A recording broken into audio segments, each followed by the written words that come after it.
2019 నుంచి వస్తున్నానన్న. అయితే నేను 2011లో దేవుడిని తెలుసుకొని బాప్తిసం తీసుకున్నాను. కానీ ఒక నామకార్థ క్రైస్తవురాలుగా జీవించాను.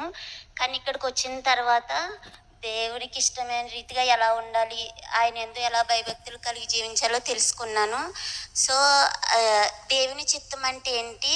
దేవుని చిత్తం ఎలా తెలుసుకోవాలి, ఎలా నెరవేర్చాలి అంటే నా లైఫ్లో నా ఇష్టం జరిగితే నేను కొద్ది కాలం అంటే ఆనందం ఉంటుందని తెలుసుకున్నాను. కానీ దేవుని చిత్తం మన జీవితంలో జరిగితే లైఫ్ లాంగ్ ఆ హ్యాపీనెస్ వేరని అర్థం చేసుకున్నాను. అది దేవుని చిత్తం ఎలా జరిగించాలి? వెరీ ఫ్రీక్వెంట్లీ ఆస్క్డ్ క్వశ్చన్ కదా, how to know God's will అని చాలా మంది అడుగుతున్న ప్రశ్న ఇది. దేవుని సేవకుడు అంటే దేవుని చిత్తం చేయాలనే ఆశ నీళ్ళు లేకపోతే దేవుని చిత్తం కోసం ప్రార్థన చేయొద్దు అంటాడు ఆయన.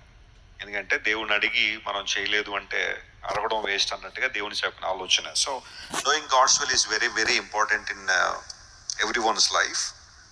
రోమన్స్ చాప్టర్ 12 వర్సెస్ 1 and 2 మనం చదివితే అక్కడ పౌలు భక్తుడు చాలా స్పష్టంగా ఈ మాట రాశాడు. లోక మర్యాదను మీరు అనుసరింపక, చెప్పండి, లోక మర్యాదను ఏం చేయకూడదట అంటే లోకానికి ఒక ప్యాటర్న్ ఉంటుంది. మర్యాద అన్న చోట the pattern of the world అనే పదం, లోకానికి ఒక ప్యాటర్న్ ఉంది. అదే విధంగా దేవునికి కూడా ఏముంటుంది, ఒక మర్యాద ఉంది, ఒక ప్యాటర్న్ ఉంది. ఇప్పుడు దేవుని బిడ్డలుగా మనం చూజ్ చేసుకోవాల్సింది ఏంటంటే లోక మర్యాద కాకుండా దేవుని మర్యాదను చూజ్ చేసుకున్నప్పుడు మన మనస్సు మారి రూపాంతరం అయినప్పుడు మనం దేవుని చిత్తం ఏంటో తెలుసుకుంటాం. అక్కడ దేవుని చిత్తాన్ని గురించిన అద్భుతమైన విషయాన్ని పౌలు భక్తుడు మాట్లాడుతూ దేవుని చిత్తము ఉత్తమమైనది, దేవుని చిత్తము అనుకూలమైనది అనే మాట అక్కడ వాడాడు. ఉత్తమము అనుకూలమైన దేవుని చిత్తం మనం తెలుసుకోవాలంటే మన మనస్సు మారి ఏం పొందాలి, రూపాంతరం చెందాలి. అంటే ఇప్పుడు ఒక ఎగ్జాంపుల్ చెప్తాను. ఒక రాజుగారి ప్యాలెస్ ఉంది. ఆ ప్యాలెస్ లోపల చాలా అద్భుతమైన ఫర్నిచర్ ఉంది, లేదా ఇంటీరియర్ డిజైన్స్ అని చాలా మైండ్ బ్లోయింగ్ అనమాట, అద్భుతమైనవి ఉన్నాయి. అవన్నీ చూడాలంటే మనం ఏం చేయాలి? ఎవరు చెప్పారు? చెప్పండి, పర్లేదు. లోపలికి వెళ్ళాలి. Very good. ఆ ప్యాలెస్ లోపలికి మనం వెళ్ళినప్పుడే కదా వాటిని చూడగలుగుతాం.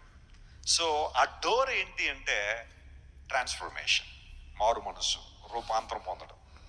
ఇప్పుడు దేవుని చిత్తం తెలుసుకోవడం అంటే ఒక ప్యాలెస్ నుండి బయట నుండి చూడటం కాదు, లోపలికి వెళ్ళడం. అలా వెళ్ళాలి అంటే ముందు ఆ డోర్ గుండా నువ్వు లోపలికి రావాలి. అది మనస్సు మారడం అని. అంటే మారు మనసు లేని ఏ ఒక్కరు కూడా దేవుని చిత్తాన్ని ఏం చేయలేరు అనమాట, తెలుసుకోలేరు.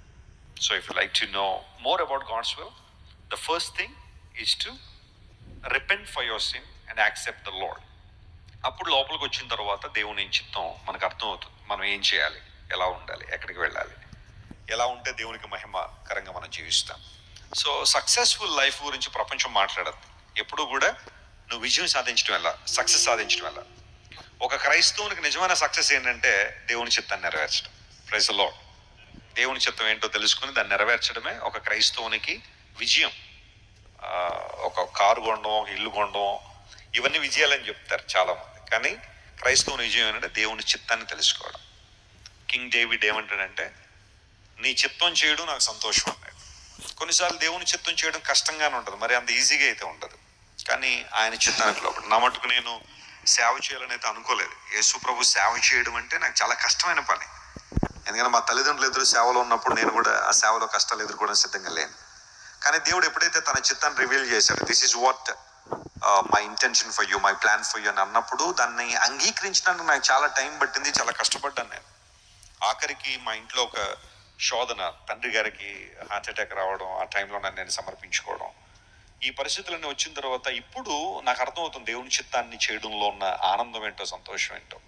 ఆయా ప్రాంతాలు వెళ్తున్నప్పుడు, ప్రపంచంలో చాలా దేశాలు తిరుగుతున్నప్పుడు చాలా మంది వచ్చి మీ వాక్యాల ద్వారా చాలా దీవెన పొందుతున్నామండి, మీరు అందిస్తున్న లోతైన వర్తమానాలు చాలా క్లియర్గా ఎక్స్ప్లెయిన్ చేస్తూ ప్రతి విషయాన్ని కూడా మీరు చెబుతున్న మాటల ద్వారా చాలా ప్రయోజనం పొందుతున్నామని చాలా ఉన్నతమైన స్థితిలో ఉన్నవారు, అంటే లోక సంబంధంగా చాలా గొప్ప స్కాలర్స్ అందరూ కూడా నేను వాక్యాలు చెబుతుంటే పుస్తకాలు తీసి రాసుకోవడం అని చూస్తున్నప్పుడు, దేవుని చిత్తాన్ని మనం గౌరవించినప్పుడు దేవుడు ఎంత స్థానానికైనా మనల్ని హెచ్చిస్తాడు అనడానికి ఇది గొప్ప ఉదాహరణ. Praise the Lord.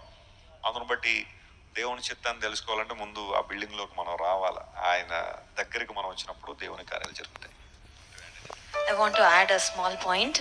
దేవుని చిత్తం నెరవేరుస్తున్నప్పుడు, దేవుని చిత్తంలో సాగుతున్నప్పుడు మన చిత్తం కొన్నిసార్లు క్యాన్సిల్ అయిపోతూ ఉంటుంది. మన చిత్తం జరగదు, అప్పుడు అప్సెట్ అయిపోద్ది. మనకి అప్సెట్ అవ్వడం అలవాటు కదా, మనం ప్లాన్ చేసుకుంటాం. మనకి ఫ్లెక్సిబిలిటీ చాలాసార్లు ఉండదు, ఒకదానికి ఫిక్స్ అయిపోతాం. నేను ఇది అనుకున్నా, ఇలా వెళ్ళాలనుకున్నా, ఇలా జరగాలనుగా ఫిక్స్ అవుతాం. మనం దేనికి ఫిక్స్ అయ్యామో when it doesn't work out upset అవుతాం. కానీ దేవుని చిత్తంలో సాగేటప్పుడు ఆ ఫ్లెక్సిబుల్ మైండ్ ఉండాలి, ఫ్లెక్సిబుల్ హార్ట్ ఉండాలి. ఎప్పుడు నువ్వు ఎక్కడ ఎలా నడిపిస్తే నేను అలా వెళ్తా ప్రభువా అని. సే ఫర్ ఎగ్జాంపుల్, నా జీవితంలో ఒక డేలో నేను నా ఫోన్లో